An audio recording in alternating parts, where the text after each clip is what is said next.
শ্বশুরবাড়িতে ষষ্ঠী না থাকার কারণে সকাল থেকেই দেখলাম কর্তামশাইয়ের মুডটা একটু ডাউন। আমারও মনটা খারাপ লাগছিল। মন ভালো করার একমাত্র উপায় হলো পেটকে আনন্দিত রাখা। তাই ভাবলাম বাড়িতে পাকা আম আছে যখন একটু আম রসগোল্লা বানাই, পেট আর মন দুই ভালো থাকবে। প্রথমেই মিক্সিতে একটু পাকা আম আমি ভালো করে পেস্ট করে নিলাম। তারপর বাড়িতে বানানো ছানার মধ্যে 1 চিমটে ফুড কালার আর হাফ চামচ ওই পেস্ট করা আমটা দিয়ে হাত দিয়ে বেশ ডোলে ডোলে ছানাটা মেখে নিলাম। যেইভাবে হাতের তালু দিয়ে মেখে মেখে একদম নরম করে নিতে হয় ছানাটা রসগোল্লা বানানোর জন্য, ঠিক সেম প্রসেসেই ছানাটা মেখে নেওয়ার পর হাতের তালুর সাহায্যে ছোট ছোট বলের আকারে সবগুলো গড়ে নিচ্ছি। এরপর একটা কড়ার মধ্যে 1 কাপ চিনি দিয়ে ওই কাপের আন্দাজেই 5 কাপ জল দিয়েছি। তারপর খুব সামান্য ফুড কালার দিয়ে দিচ্ছি আর মিক্সিতে বেটে রাখা আমের পাল্পটাও দিয়ে দিলাম। একটা হাতার সাহায্যে সব কিছু ভালো করে মিশিয়ে নিয়ে একটা ছাঁকনি দিয়ে আমের যে মোটা মোটা দানাগুলো উপরে ভেসে উঠবে সেগুলো যতটা পারা যায় এই সময় ছেঁকে নিতে হবে।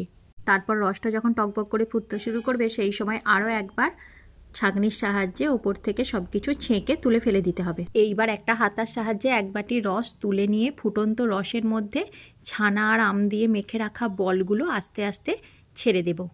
এরপর কড়াই ঢাকনা চাপা দিয়ে গ্যাসের ফ্লেম মিডিয়াম করে 5 থেকে 7 মিনিট রান্না করে নিতে হবে।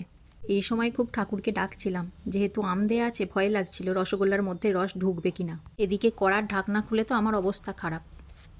পাশের বাড়ির দুধের ছানার সাথে আমাদের বাগানের পাকা আম মিশে এমনই অবস্থা যে রসগোল্লাগুলোয় ফাটল ধরতে শুরু করেছে। তখন ভাবলাম ইমিডিয়েট রসগোল্লাগুলোকে আইসিইউতে পাঠাতে হবে, নচেত এত কষ্ট করে বানানো ভিডিওটাই মাটি হয়ে যাবে। তাই আগে থেকে তুলে রাখার রসটা পুরোটা কড়ার মধ্যে ঢেলে দিয়ে কড়াই ঢাকনা চাপা দিয়ে আর 2 মিনিটের জন্য একদম লো ফ্লেমে রান্না করেছি রসগোল্লাগুলো। তারপর এই পাত্রে পেশেন্টগুলোকে তুলে রেখে দিয়ে ঢাকনা চাপা দিয়ে 15 মিনিট আইসোলেশনে রেখে দিয়েছিলাম। বাড়ির কাউকে অ্যালাউ করিনি, যেহেতু পেশেন্টদেরকে এখন নড়াচড়া করা একদমই চলবে না। এই মুহূর্তে এক এক করে পেশেন্টদের আইসোলেশন থেকে নর্মাল বেডে আমি রাখছি আর ক্যামেরার পেছনে বাড়ির লোকেরা অধীর আগ্রহে অপেক্ষা করছে একটু চেকে দেখার জন্য।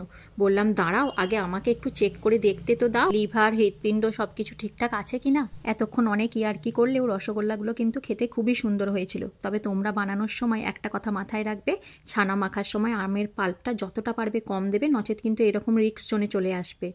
আজ বুঝতে পারলাম মিষ্টির দোকানে কেন ফ্লেভার আর কালার মেশায়। আজকের ভিডিওটা কেমন লাগলো কমেন্ট করে জানিও। যদি ভালো লাগে চ্যানেলটি সাবস্ক্রাইব করে পাশে থেকো।